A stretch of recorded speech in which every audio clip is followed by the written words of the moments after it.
और आपको सीधे लिए चलते हैं जमशेदपुर, जहां पर आपकी योजना आपके सरकार आपके द्वार के तहत कार्यक्रम का आयोजन किया गया है, जिसमें परिसंपत्तियों का हेमंत सोरेन की ओर से वितरण किया जा रहा है। सीधे आपको वहीं की तस्वीरें दिखाते हैं। 91,07,701 की कुल 230 योजनाओं के शिलान्यास और उद्घाटन के लिए अब मैं माननीय मुख्यमंत्री जी से सादर अनुरोध करती हूं, कृपया रिमोट का बटन दबाकर इन योजनाओं का उद्घाटन और शिलान्यास करें। माननीय मुख्यमंत्री जी।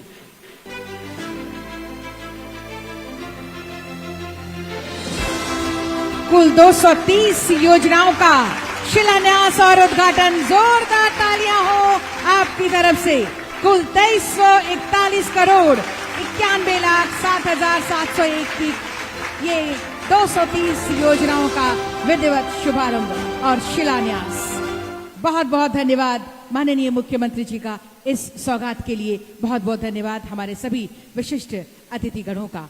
और यकीनन कौन कहता है कि कामयाबी किस्मत तय करती है, इरादों में दम हो तो मंजिलें भी झुका करती हैं। जी हाँ, मजबूत इरादों के साथ चाहे कितनी भी मुश्किल राह हो, मन में उत्साह लिए सबकी परवाह करने वाले, सबकी खुशियों की चाह रखने वाले, अब माननीय मुख्यमंत्री जी को आपकी जोरदार तालियों के बीच सादर आमंत्रित करती हूँ। यकीनन माननीय मुख्यमंत्री जी जो कहते हैं वो करते हैं। जोरदार तालियों के साथ स्वागत, अभिनंदन माननीय मुख्यमंत्री श्री हेमंत सोरेन जी।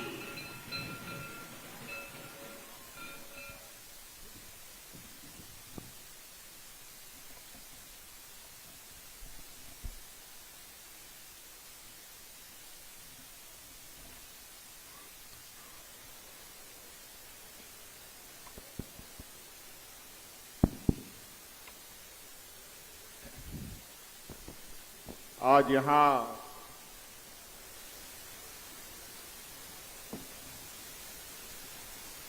जमशेदपुर के इस ऐतिहासिक मैदान में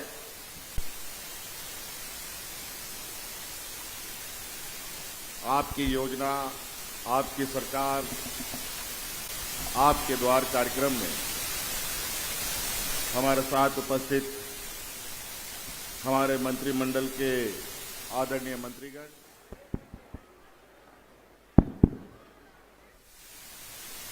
हमारे विधायकगण, यहां उपस्थित जिला परिषद अध्यक्षगण और सरकार के सभी वरीय पदाधिकारी, जिला के सभी वरीय पदाधिकारीगण और विशेषकर यहां उपस्थित पूर्वी सिंहभूम के विभिन्न प्रखंड, पंचायत, गांव से आए हुए आप सभी हमारे किसान भाइयों, माताएं, बहनें, नौजवान साथी, बड़े बुजुर्ग, हमारे छात्र छात्राएं, आबोरन हड़पन गोबवा बोया मिश्रा माजी नायके गुणित को सनाम खोन पहिला लिंगसन को अड़ी अड़ी सराव और गुण बनाओ जोहार।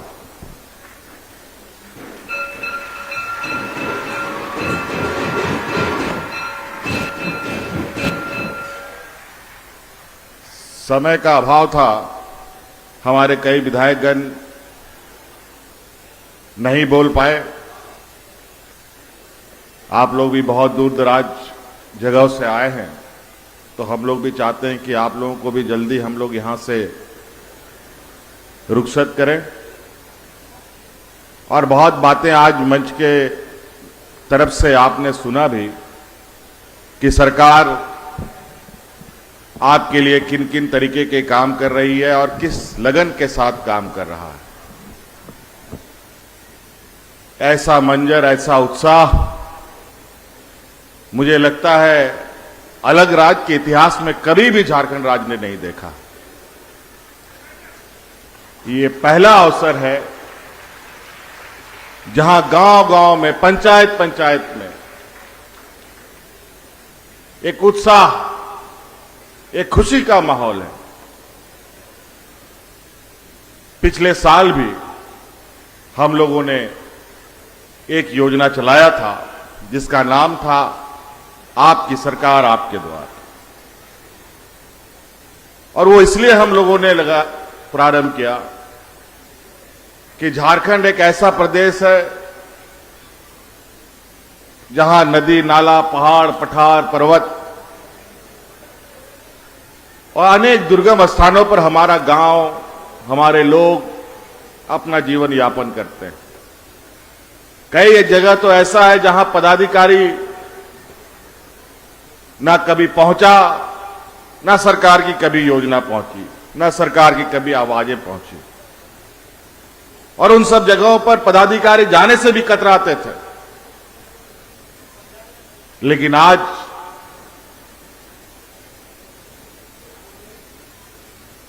बिल्कुल उस वक्त से जो आज का समय है बिल्कुल भिन्न है। और आज वही पदाधिकारी, वही कर्मचारी, कोई मोटरसाइकिल में, कोई ट्रैक्टर में, कोई गाड़ी में, कोई पैदल, उन सब जगहों पर जा जा करके आपके दरवाजा में शिविर लगाने का काम कर रहा है, आपके प्रखंडों में शिविर लगाने का काम कर रहा है।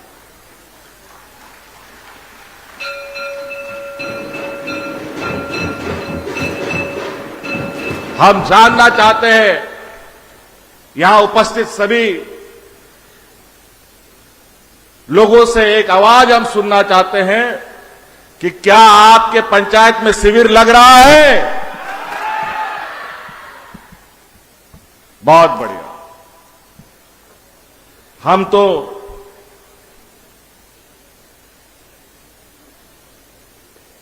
कुछ कुछ जिलों में जाकर ये कार्यक्रम कैसा चल रहा है, हमारे कर्मचारी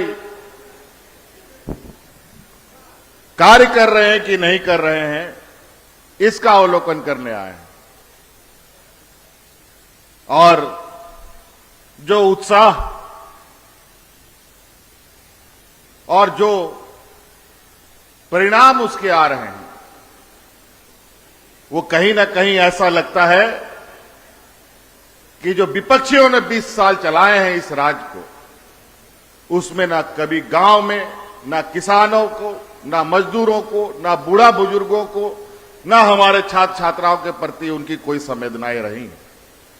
और वही वजह है कि जब हम लोग पिछला साल ये शिविर लगाए थे तो 35 लाख से अधिक आवेदन हमको प्राप्त हुआ था। और 35 लाख में 29 लाख तो ऑन द स्पॉट उन सब आवेदनों का समस्या का समाधान हमने किया था। और आज उसी कार्यक्रम से प्रेरणा लेते हुए हम लोगों ने पुनः एक नई योजना, जो आपके लिए सरकार बनाती है लेकिन आप तक नहीं पहुंचता था। पूर्व में 20 सालों में हमारे विरोधियों ने आपकी योजनाओं को कागज में ही खत्म करके अपना जेब भरने का काम किया, और भ्रष्टाचार इतने हुए कि आज उस भ्रष्टाचार का टिगरा आज इस सरकार पर फोड़ने का प्रयास हो रहा है। इसलिए इस बार इस योजना का नाम ही हमने रखा है आपका योजना, आपकी सरकार और आपके द्वार। और सरकार जो आपके लिए योजना बनाती है उसका गठरी बांध बांध करके सभी पदाधिकारी आपके दरवाजे दरवाजे घूम रहे हैं, ताकि आप उसका लाभ ले सकें। और हमने इस बार जो योजना हम लोगों ने बनाई है, उस योजना में मुख्य बात यह है कि हम आज ग्रामीण अर्थव्यवस्था को मजबूत करना चाहते हैं। हमारे ग्रामीण क्षेत्र में रहने वाले लोग की आय में वृद्धि कैसे हो, वो अपने पैरों पर कैसे खड़ा हो, ये हमारा मुख्य उद्देश्य है।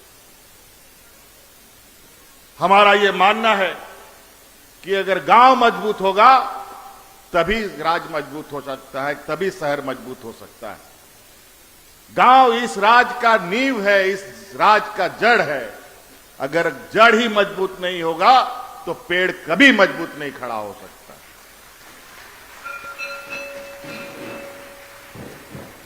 आज इसीलिए अनेक योजना को देखें, बिरसा हरित ग्राम योजना का नाम ले, मुख्यमंत्री पशुधन योजना का नाम ले, मुख्यमंत्री रोजगार सृजन का नाम ले, फूलो झानो आशीर्वाद योजना नाम ले, सावित्री भाई फूले किशोरी समृद्धि योजना का नाम ले। विशुद्ध रूप से यहां के आदिवासी, यहां के मूलवासी, यहां के दलित, पिछड़े, अल्पसंख्यक, जिनके बारे में कभी भी 20 वर्षों में नहीं सोचा गया, आज वो धीरे धीरे आगे बढ़ने के लिए तैयार हैं। और सोचते भी कैसे ये लोग, ये वही लोग, उन लोगों ने 20 साल इस राज्य को दिशा देने का काम किया जो इस राज्य को अलग करने के घोर विरोधी लोग थे। और इसीलिए एन केन प्रकारन यहां झारखंडियों को बदनाम करने का प्रयास होता रहा। और आज ही देखिए, आज का दिन हमारे विपक्ष लोग प्रखंड मुख्यालय में विरोध कर रहे हैं, भ्रष्टाचार का विरोध। और विरोध करेंगे भी क्यों ना, इतना उत्साह जो गांव गांव में है, उसका डर तो उसके मन में होना ही है।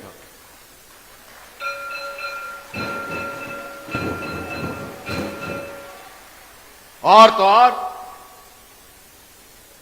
इन विरोधियों को मैं बताना चाहता हूं, क्या चीज का भ्रष्टाचार का विरोध कर रहे हो तुम आज? जिस भ्रष्टाचार का विरोध तुम करने जा रहे हो, जिसका आरोप तुम सरकार पर और मुझ पर लगाए हो, उस आरोप को सुप्रीम कोर्ट ने आज सुबह सुबह निरस्त कर दिया है।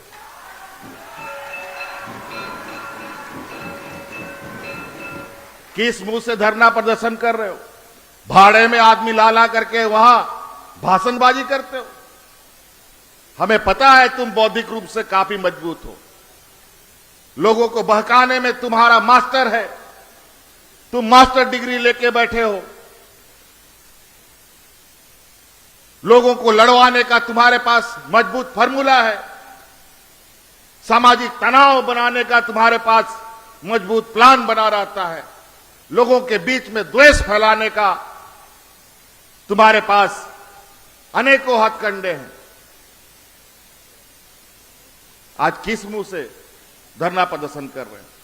और अजीब हालत है, इस राज को तो राज बनने के बाद से ही कुछ गिरोह इस तरीके से सक्रिय हो गया है कि इनको लगता है यहां का मूलवासी, आदिवासी तो सब बोका लोग हैं, ये राज क्या चलाएगा। पहले भी इन लोगों ने ऐसे ही ताना कसा था, जब आदरणीय दिसोम गुरु जी ने इस बात को कहा कि इस राज को अलग करके ही हम अपना दम लेंगे, तो ये विपक्ष बोलता था ये मजिया लोग राज लेगा, ये लोग तो हड़िया पी के पेड़ के नीचे पड़ा रहेगा। आज वही दिसोम गुरु का देन है, आदरणीय शिबू सोरेन जी का देन है कि ये अलग राज हमें मिला।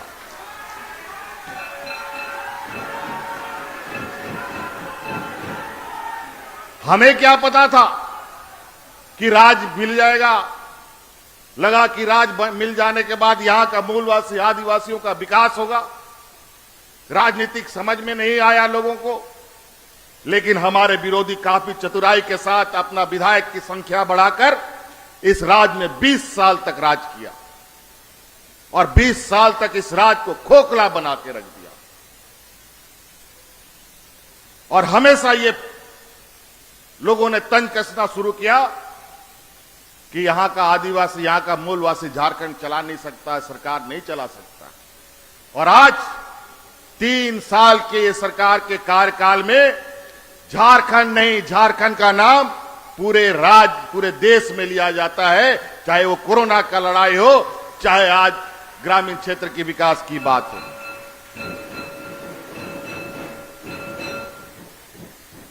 पेट में तो दर्द होना ही था, लेकिन बहुत चुनौतियों के बाद ये राज हमें मिला। और आज भी ये राज संघर्ष कर रहा है, सरकार संघर्ष कर रही है, अनेक चुनौतियों का चौतरफा हमला इन लोगों ने भेड़ियों की तरह कर रखा है। अपने संवैधानिक संस्थाओं का दुरुपयोग लगातार जारी है।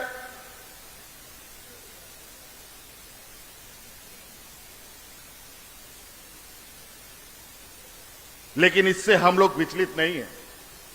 इतने षड्यंत्र के बावजूद आज आपके सामने हम खड़े हैं। इनका बस चले तो इन लोग बोरा में भर करके लेके भाग जाए हमको, लेकिन इतना आसान नहीं है।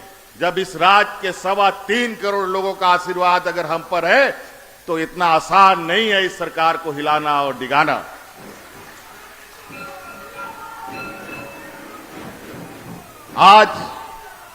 आज आपके आशीर्वाद से इस राज्य में जो काम हो रहे हैं, ये राज्य देश का पहला कई योजनाओं में ऐसा शुमार हुआ है जो आज देश में इसकी तारीफ हो रही है। कभी आप लोगों ने सुना है और कभी आप लोगों ने सोचा था कि हमारा यहां का आदिवासी, दलित, पिछड़ा, अल्पसंख्यक का बेटा विदेश में हम पढ़ा सकते? कभी कोई नहीं सोच पाया।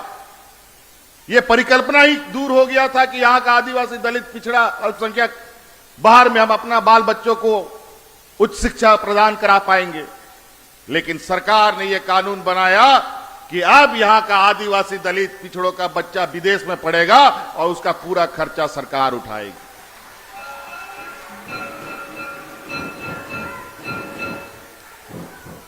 अनेकों बच्चे अभी शिक्षा ग्रहण कर रहे हैं। कुछ बच्चे तो शिक्षा ग्रहण करके वापस भी आने वाले हैं।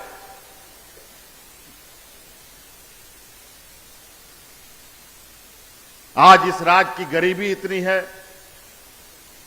मुझे ये बात बताने का जरूरत नहीं है। ये वैसे भी देश का सबसे पिछड़े राज्यों में से ये राज्य आता है। हमारे राज्य में खनिज संपदा है, लोहा है, अब्रक है, सोना है, चांदी, अनेकों तरह की खनिज संपदा है। लेकिन यहां पर लोगों को पूर्व में भूखा मरने पर मजबूर कर दिया।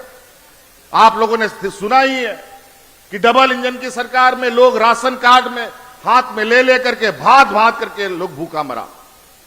लेकिन क्या ऐसा दिन आ गया कि कोरोना जैसा विपत्ति में भी, जब हाट बाजार दुकान सब बंद था, जब मजदूरों को हम ढो करके ला रहे थे और घरों में बंद कर दिए थे, किसी को भूखा नहीं मरने दिए।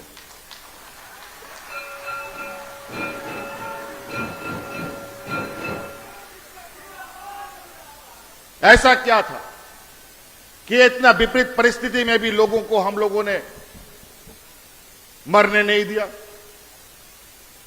हम लोग गरीबों के लिए तो सदियों से हर बार चुनौती रहा है, हर वक्त चुनौती रहता है।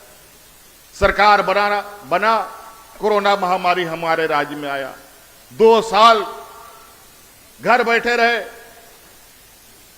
कोई काम धाम नहीं, सारा देश में फैक्ट्री बंद हो गया, मजदूरों को धक्के मार मार के निकाल दिया गया।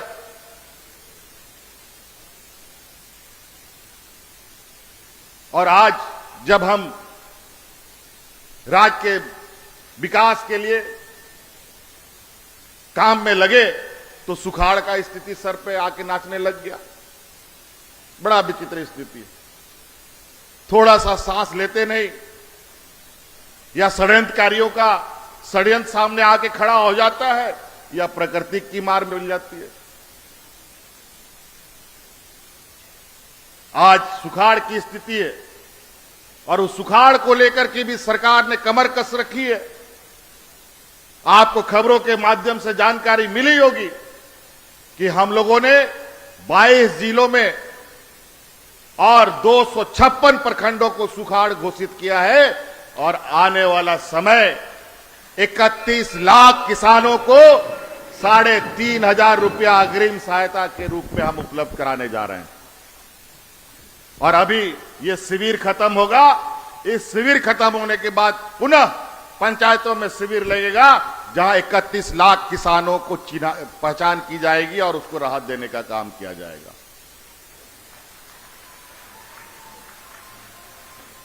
तो कई ऐसी चीजें हैं जो आज हम कर रहे हैं। आज बूढ़ा बुजुर्ग को पेंशन दे रहे हैं। यह भारत का पहला ये राज्य है जो सर्वजन पेंशन दे रहा है। कोई भी बुजुर्ग नहीं बचता है, कोई भी विधवा महिला नहीं बचती, सबको पेंशन देने का कानून बनाए।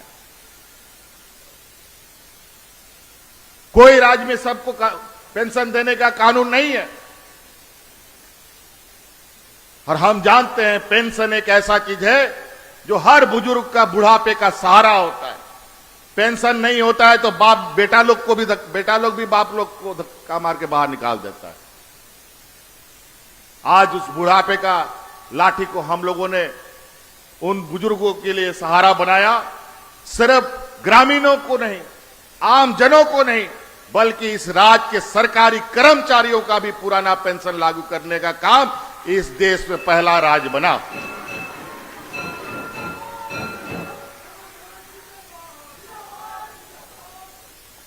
पहले बड़ा आश्चर्य होता है, पहले हम लोगों का बतौर विधायक घेराव होता था, धरना प्रदर्शन होता था और अपनी मांगों को लेकर कर्मचारी सड़कों पर उतर जाते थे और पूर्व की सरकार उनके आंसुओं को पोंछने के बजाय उन पर लाठी डंडे बरसाने का काम करती थी। और आज उन्हीं आंसुओं को जब हम खुशी में बदल रहे हैं तो हमारे विपक्षियों का पेट में दर्द चालू हो गया। याद कीजिए, विगत वर्षों का 5 साल डबल इंजन की सरकार और 20 साल का समय कि पारा शिक्षक सड़कों पर 12 महीना में 11 महीना सड़क पर रहते थे। आंगनबाड़ी की महिलाएं सड़कों पर अपना बाल बच्चों के साथ धूप गर्मी बरसात में पड़ी रहती थी अपने अधिकार मांगने के लिए। आज ऐसा क्या हो गया कि कोई एक व्यक्ति भी धरना प्रदर्शन नहीं करता? उस समय की सरकार के पास ना कान था, ना आंख था, ना संवेदनाएं थी। आज ये सरकार के पास आंख भी है, कान भी है और संवेदनशीलता भी है।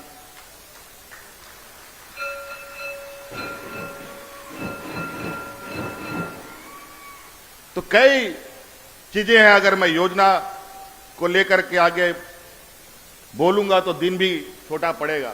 आज ढेर सारे सौगात आपको मिले, आपके मेडिकल आपके कॉलेज का, जीर्णोद्धार का, एक आपका यहां एक बड़ा पुल, आपको बड़ा फ्लाईओवर कह लीजिए, उसको बाईपास कह लीजिए, वो मिला। लेकिन इसके इतर हमने एक और योजना विभाग को कहा है बनाने के लिए कि लगभग सभी जिले में बाईपास बन चुका है, लेकिन जमशेदपुर शहर के लिए अभी तक कोई बाईपास नहीं बना।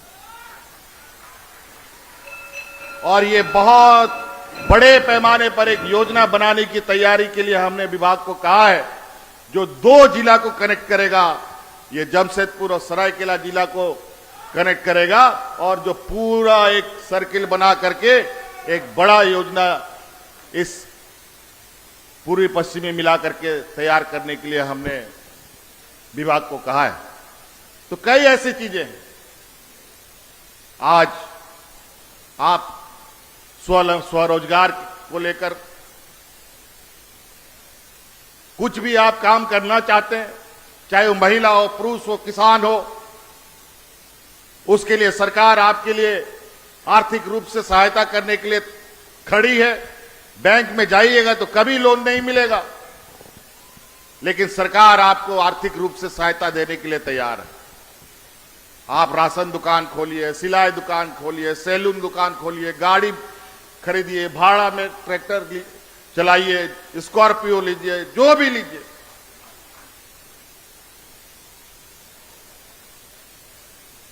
तो कई ऐसी चीजें, बिरसा हरित ग्राम योजना के तहत आप फलदार वृक्ष लगाइए, पशुधन के माध्यम से आप जानवर पालने का काम कीजिए। और तो और यहां जानवर तो मिल ही रहा है, गाय, बकरी, सुअर, मुर्गी, बतख, जो पालना है पालो। और तो और इनको पालने रखने के लिए पशु शेड भी सरकार आपको दे रही है। जानवरों को रखने का घर भी आपको मिलेगा। तो दिक्कत क्या है? नोंडे आबोरन हॉड़पन को मीटिंग लैया पे कहना नो पशुधन योजना आबो अतु दिसोम लगी अड्डी महत्वपूर्ण योजना करना। आज हमारे राज्य में लगभग 50% से अधिक बच्चियां खून की कमी का शिकार होती हैं, महिलाएं खून की कमी का शिकार होती हैं, और हमारा जो नया पीढ़ी पैदा होता है, बच्चा जन्म लेता है, वो कुपोषण का शिकार हो जाता है। बड़ा विचित्र बात है। आज से 40 साल 50 साल महिलाएं कमजोर नहीं होती थी और बच्चा सब भी कुपोषित नहीं पैदा होता था। आप लोग देख लीजिए अपना घर में अभी भी दादा नानी सब है, बूढ़ा बुजुर्ग लोग, क्यों वो अभी तक जिंदा है, मजबूत है और लाठी पकड़कर अभी भी खेत में जाता है? वो इसलिए कि उन लोगों का पुराने जमाने में घर घर में दूध दही मीट मुर्गा अंडा हुआ करता था, और आज सब जानवर खत्म हो गया, तो दूध दही मुर्गा अंडा कहां से रहेगा? अभी तो स्थिति यह है कि घर में कोई मेहमान आ जाए, उसको मीट भात खिलाना है तो बगल के गांव से मुर्गा या खस्सी लाना पड़ता है। इसीलिए आप हमारी पुरानी व्यवस्था, अब वह पशु के जानवर के नसीम सुखरी गई डंगरी के अबुआ असोल धोन के ना नुआ बई बई ते चबाव का ना आराबो बोन रगे का ना।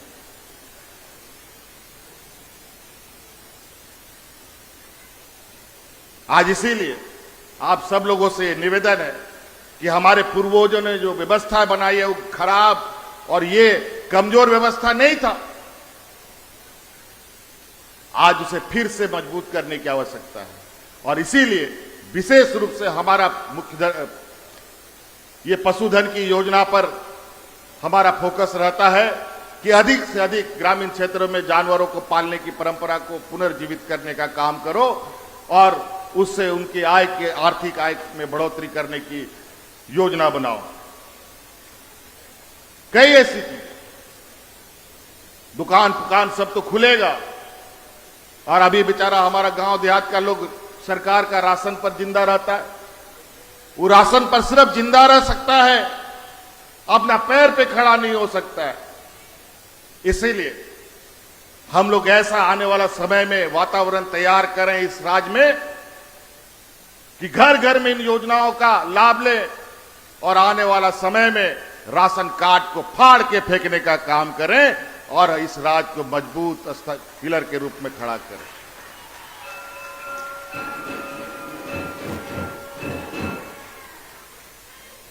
आज हमारी यहां बच्चियां हैं।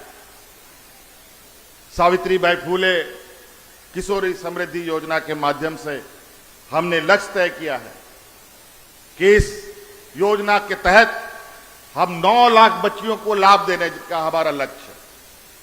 अभी तो 2-2.5 लाख बच्चियों को हम लोगों ने जोड़ भी लिया है, और ये सभी बच्चियों को 18 साल की उम्र में बहुत सुंदर।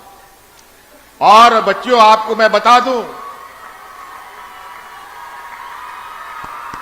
बहुत बढ़िया, ऐसे ही खुशहाली हम देखना चाहते हैं गांव-गांव में, हर एक बच्चियों पर, हर एक व्यक्ति के चेहरे पर। और बच्चियों, हम आपको बता दें, ये तुम जब 18 साल की हो जाओगी तो 40,000 रुपया एक मुश्त तुमको मिलेगा। और तो इससे भी खुशी की बात सुन लो, इससे भी खुशी की बात यह है कि तुमको पढ़ने के लिए अब चिंता करने का जरूरत नहीं है। अब तुम इंजीनियर, डॉक्टर, लॉयर या जर्नलिस्ट बनना चाहोगे या कोई भी हायर एजुकेशन करना चाहोगे, उसका भी पूरा खर्चा आने वाला समय में सरकार तुमको देने के लिए कानून बना रही है।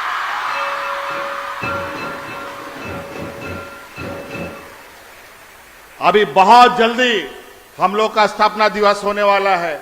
इसमें सभी हमारे इस राज्य के छात्र छात्राओं को उच्च शिक्षा के लिए, बेहतर शिक्षा के लिए योजना का शुभारंभ करने का हम लोगों ने योजना बनाया है, जो इस देश के राष्ट्रपति महोदया राज्यपाल द्रौपदी मुर्मू जी के हाथों से हम लोग इस राज्य को बांटवाना चाहते हैं, शुरू करवाना चाहते हैं।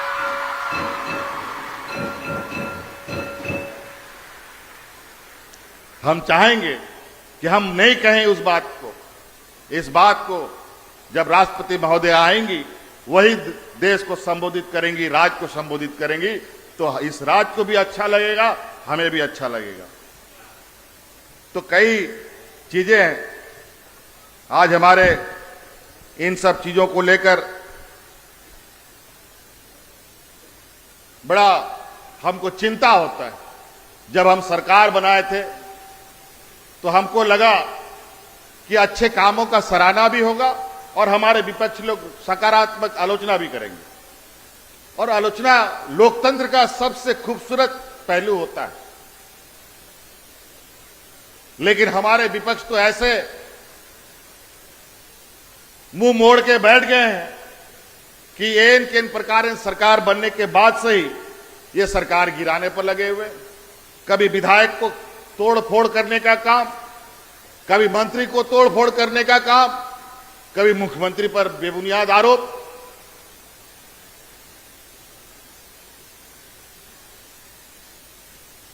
अजीबोगरीब स्थिति है। आज जब इनको लगा कि एक झारखंडी भी, एक आदिवासी नौजवान भी इस राज्य को बेहतर दिशा दे सकता है, तो ये लगातार दिन रात इनको नींद नहीं आता है। बेचारा वो कर क्या सकते हैं? इनके पास राजनीतिक जनाधार तो खो चुके। अब वो दिन दूर नहीं, अगला चुनाव में इनको झंडा ढोने वाला आदमी नहीं मिलेगा।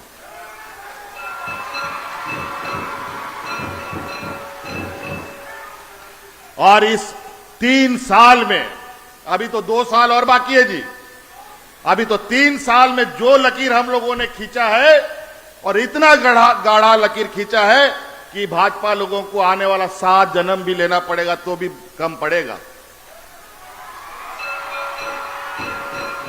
तो भी वो हमारा इस लकीर को पार नहीं कर सकते।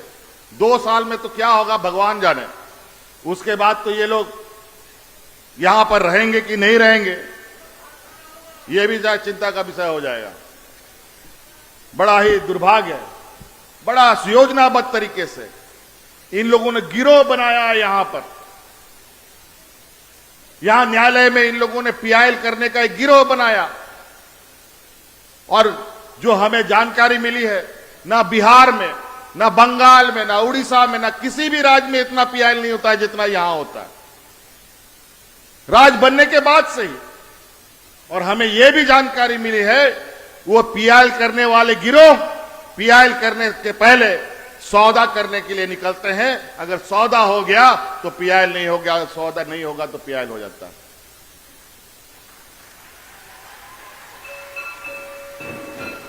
और बड़ा दुर्भाग्य की बात है, न्यायालय को भी इसका संरक्षण प्राप्त हो जाता है कभी कभी।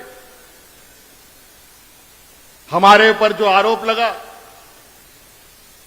इसी मुकदमे को इसी हाईकोर्ट ने निरस्त कर दिया और अब फिर से उसी को दायर करके सही ठहरा दिया। अजीब हालत है, यह समझ से परे है। और इसी केस को सुप्रीम कोर्ट खारिज कर देता है। और मैं बड़ा गंभीरता से इन सब चीजों को देखता हूं कि हमारे इस राज्य के चौथे स्तंभ के रूप में न्यायालय, पत्रकारिता किस तरीके से काम करती है। और मैं कहने से ये गुरेज नहीं कि हमारे पत्रकार बंधु भी राजनीतिक व्यवहार में कभी कभी देखने को मिलते हैं। आज इस भावी कार्यक्रम का जो पंचायत में उत्साह चल रहा है, जो योजना चल रहा है, जो लोगों को लाभ मिल रहा है, किसी कोने में छोटा सा खबर आपको दिखेगा, वो अनुकंपा पर लगता है सरकार को मिल रहा है। वहीं पर छापे पड़ रहे हैं ईडी का, इनकम टैक्स का। और तो और मजेदार बात, ये इनकम टैक्स ईडी छापा मारता है 100 जगह पर, 80 जगह पर, और मिलता कितना है? 1.25 करोड़ रुपया। गजब बात। 10-20 करोड़ रुपया तो छापा मारने में लगा दिया, मिलता है कितना? ये शुरू से ही आप देख लीजिए। मधु कोड़ा जी के समय में 40,000 करोड़ रुपया का घोटाला इन लोगों ने कह करके मुकदमा दर्ज किया, एक आदिवासी नेता का भविष्य खराब कर दिया। आज ईडी और सीबीआई बता दे 40,000 करोड़ रुपए में उसको कितना रुपया बरादरी में मिला, कितना पैसा वापस ला करके इन लोगों ने सरकारी खजाने में डाला। बड़ा आश्चर्य की बात है। ये लोग एन केन प्रकार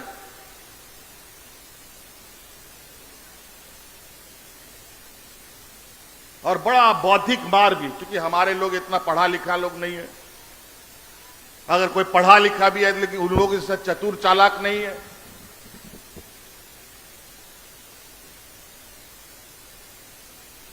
आज आपको मदद करने वाला भगवान भरोसे ही है, लेकिन अब परिस्थिति को बदलना पड़ेगा। आज जिस तरीके से हम लोग हर मोर्चे पर लड़ाई लड़ रहे हैं और हर मोर्चे को जीत रहे हैं, तो हमारे ग्रामीणों को भी अपना अधिकार की लड़ाई के लिए हमेशा तैयार रहना चाहिए। नहीं तो ये लोग फिर धीरे धीरे आपके अधिकार का इंक्रोच कर डालेंगे। आज देख लीजिए, इस राज्य के हमारे क्षेत्रीय जनजातीय भाषा को जो हम आगे बढ़ाने का हमने संकल्प लिया है,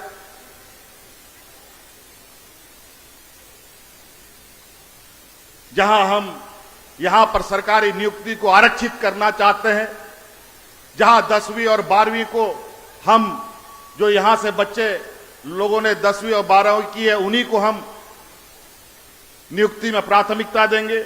जो बच्चा हो मुंडा संथाली कुड़ुक उरांव जानेगा उनको हम प्राथमिकता देंगे। इसका कानून बनाया, लेकिन इसको न्यायालय में जाकर के इसको भी रोक कर बैठा दिया गया। बड़ा विचित्र बात। ये नहीं चाहते कि हमारी क्षेत्रीय संस्कृति, सभ्यता, भाषा को हम मजबूत करें।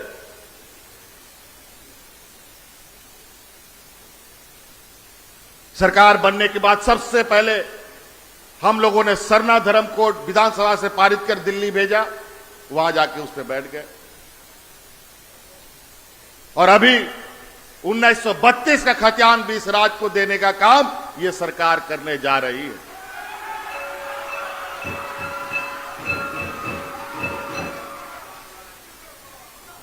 और तो और इस राज्य में जो भारतीय जनता पार्टी ने ओबीसीओं का आरक्षण कम कर दिया था, पुनः उन ओबीसी को 27% करने का भी निर्णय ये सरकार करने जा रही है, इस राज्य को देने जा रही है। और ये लोग दबे जुबान में किया तो है नहीं, सब उल्टा पुल्टा गुड़ मट्ठा करके राज्य का सत्यानाश कर दिया और बोलता है हम ही लोगों ने शुरू किया था। हम बोले हाँ, आप लोगों ने शुरू किया था।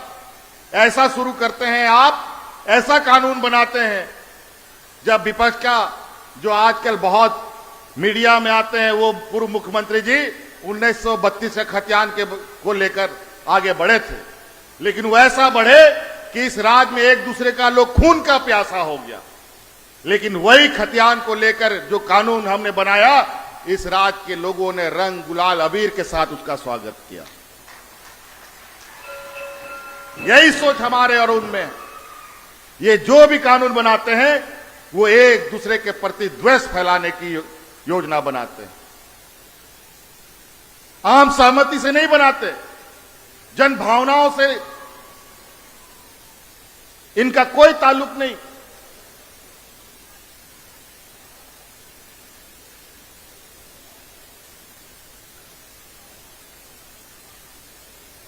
तो ये हमारे विपक्षियों का चेहरा है। आज इतना खूबसूरत कार्यक्रम, इतना लाभकारी योजना में हमारे विपक्ष के लोग साथ नहीं रहेंगे। मंच में देख लीजिए कौन विपक्ष का लोग यहां पर खड़ा। जहां जहां ये कार्यक्रम होता है ये दूसरे जगह कोना में बैठ करके घाव भाव भाव भाव चिल्लाते रहते हैं, सियार जैसा। तो बड़ा अजीब हालत है। इतना तकलीफ हमको उम्मीद नहीं था कि भारतीय जनता पार्टी जैसे मतलब ट्रेंड पार्टी जिसको हर चीज के लिए प्रशिक्षण दिया जाता है, वो इस तरीके की आचरण करेगा?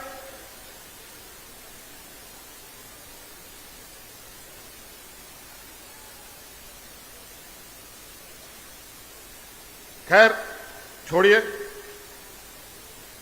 ये कुछ भी करते रहे, हम तो झारखंड के लिए काम करेंगे। यहां के अधिकार, हक अधिकार की लड़ाई लड़ते हैं, लड़ते आए हैं, लड़ते रहेंगे और देते आए हैं और देते भी रहेंगे।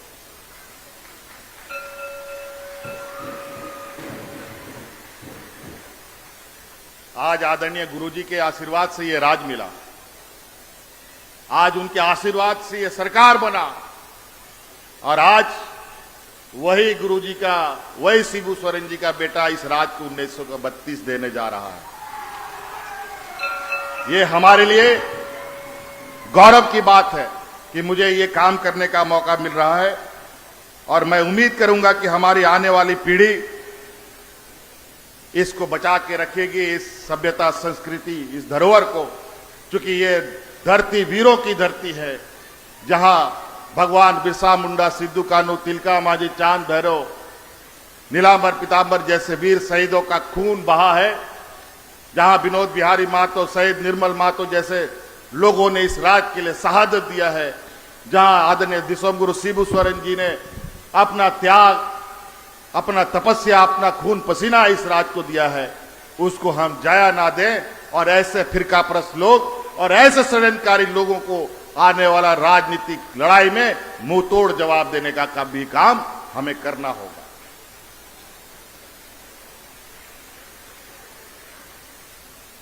तो बे आबोरेन गो बाबा बोया मिस्त्री को आयमा कथाई रोड के दा, और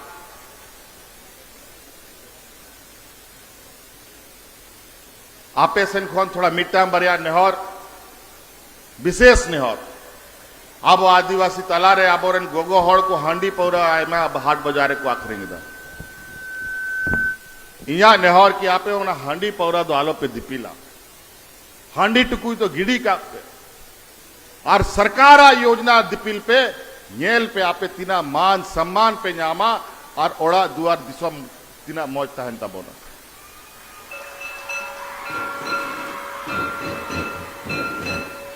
आपे लगी सरकार तिंगू करना है, गोड़ो एमो लगी हांडी पौरा पे आखिरी दाड़े करना, चे लगी चाय पकौड़ी या दुकान बापे खुलाओ दाड़े, चे लगी साड़ी खिचड़ी रे या दुकान बापे खुलाओ दाड़े, चे लगी राशन दुकान बापे खुलाओ दाड़े,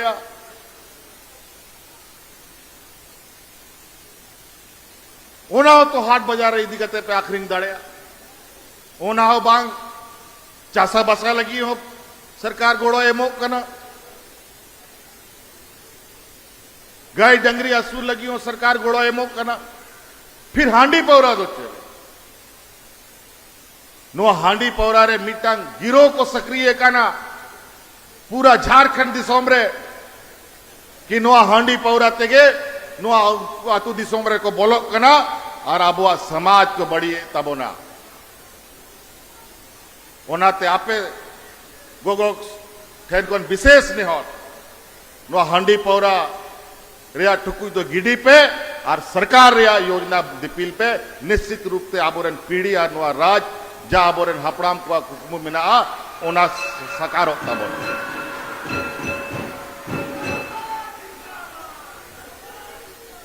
नवा के मेन कते इन कथा मुचेदा आरो आयमा कार्यक्रम आयमा जिनिस को बिना तालिया आपे को लगी योजना को बनाओ निया के कथा मेन कते कथा मुचेदा।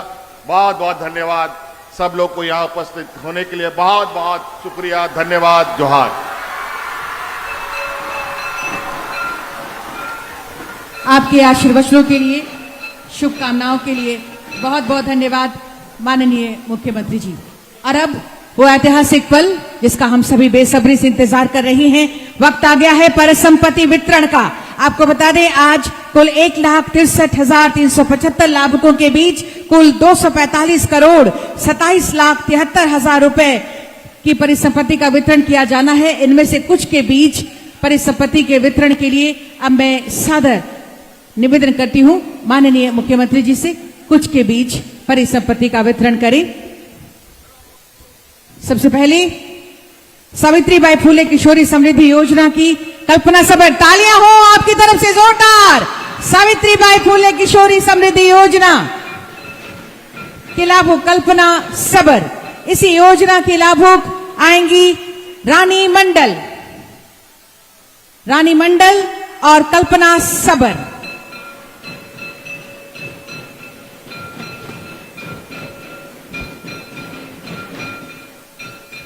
इनके बाद मुख्यमंत्री रोजगार सृजन योजना के तहत लाभुक आएंगे सीताराम बेसरा। तालियां लगातार होती रहे। मुख्यमंत्री रोजगार सृजन योजना के तहत लाभुक आएंगी बेबी किस्कू। तो अभी जमशेदपुर में सीएम हेमंत सोरेन की मौजूदगी, जहां पर परिसंपत्तियों का वितरण करते नजर आ रहे हैं मुख्यमंत्री हेमंत सोरेन। आपको बता दें कि आज कई योजनाओं का उद्घाटन और शिलान्यास किया गया है। 2006 के तहत वन पट्टा के लाभुक। और बढ़ते हैं आगे और देखते हैं अगली खबर। मुजफ्फरपुर में सड़क